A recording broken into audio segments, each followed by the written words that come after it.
panas. Pencernaan mekanis salah satu contohnya terjadi di dalam mulut, yaitu pada saat makanan dihancurkan oleh gigi.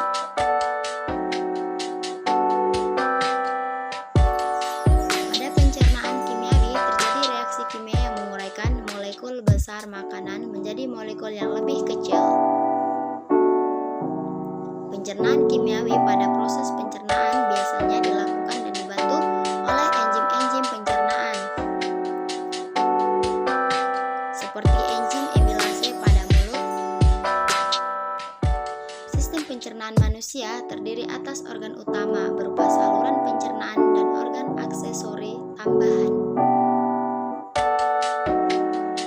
Saluran pencernaan merupakan saluran yang dilalui bahan makanan yang dimulai dari mulut, kerongkongan, lambung, usus halus, perut besar, rektum, dan berakhir di anus.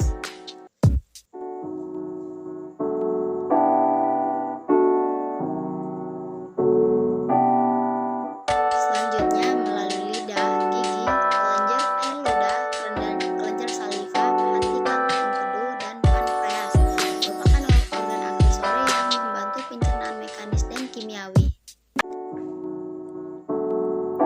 Kelenjar pencernaan adalah organ aksesori yang mengeluarkan enzim untuk membantu mencerna makanan.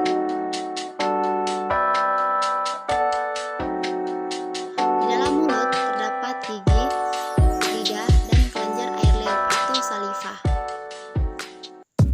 Air liur mengandung mukosa atau lendir, senyawa yang berfungsi sebagai antibakteri, dan enzim amilase atau dikenal dengan enzim ptyalin. Enzim ini akan memecah molekul amilon menjadi molekul maltosa. Di dalam mulut terjadi pencernaan makanan secara mekanis dan kimiawi. Setelah melalui rongga mulut, makanan yang berbentuk bulus akan masuk ke dalam tekak atau faring.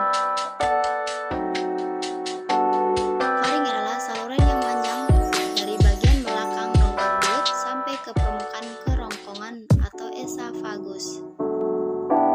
Pada pangkal faring terdapat katup pernapasan yang disebut epiglotis.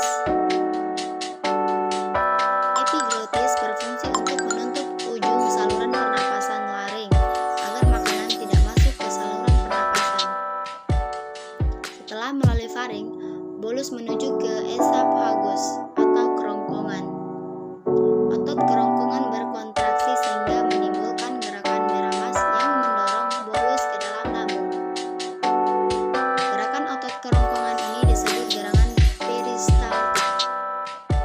Setelah dari esofagus, makanan masuk ke lambung. Dalam lambung terjadilah pencernaan mekanis dan kimiawi. Secara mekanis, otot lambung berkontraksi mengandung aduk bolus. Secara kimiawi, bolus bercampur dengan getah lambung. Getah lambung mengandung asam klorida atau HCl, enzim pepsin, dan enzim renin. HCl berfungsi untuk menjadikan ruangan dalam lambung bersifat asam pH 1-3 sehingga dapat membunuh kuman yang masuk bersama makanan.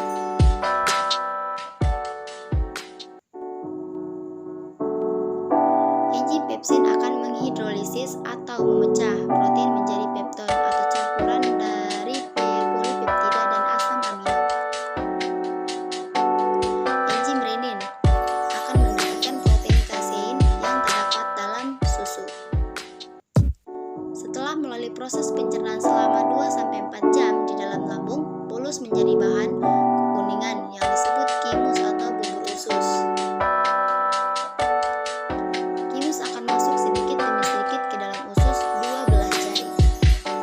Pengaturan ini dibantu oleh adanya sphincter, yaitu otot-otot yang tersusun melingkar antara lambung dan usus 12 jari. Usus halus memiliki panjang sekitar 8-25 meter.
Pencernaan makanan dilanjutkan di jejunum. Pada bagian ini terjadi pencernaan terakhir sebelum zat-zat makanan diserap. Zat-zat makanan setelah melalui jejunum menjadi bentuk yang siap-siap diserap. Penyerapan zat-zat makanan terjadi di ileum. Glukosa, vitamin yang larut dalam air asam amino dan mineral setelah diserap oleh villi atau usus halus akan dibawa oleh darah menuju hati dan diedarkan ke seluruh tubuh.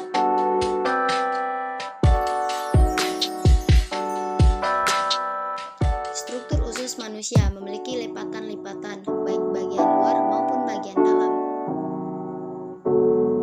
Semakin luas bidang permukaan bagian dalam usus, semakin banyak villi yang terdapat akan menyebabkan proses penyerapan yang terjadi juga akan semakin efektif.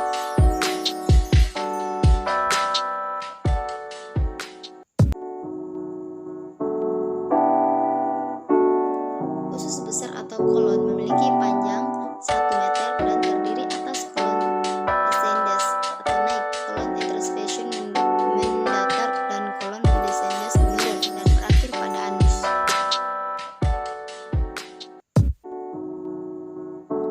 Di antara usus halus dan usus besar terdapat usus buntu atau cecum. Pada ujung cecum terdapat tonjolan kecil yang disebut umbai cacing atau appendix yang terisi massa sel darah putih yang berperan dalam imunitas. Bahan makanan yang sampai pada usus besar dapat dikatakan sebagai zat sisa.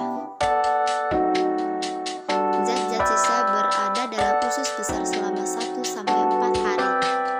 Zat sisa tersebut terdiri atas sejumlah besar air dan bahan makanan yang tidak dapat tercerna, misalnya selulosa.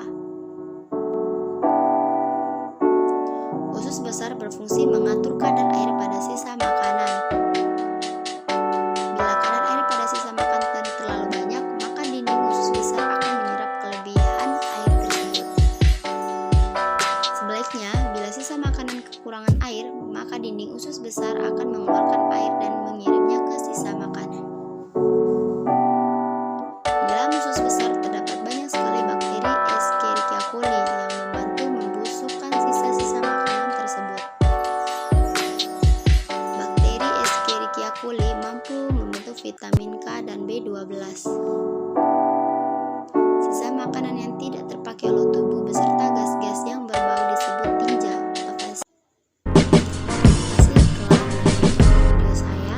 Semoga ilmunya bermanfaat. Dadah.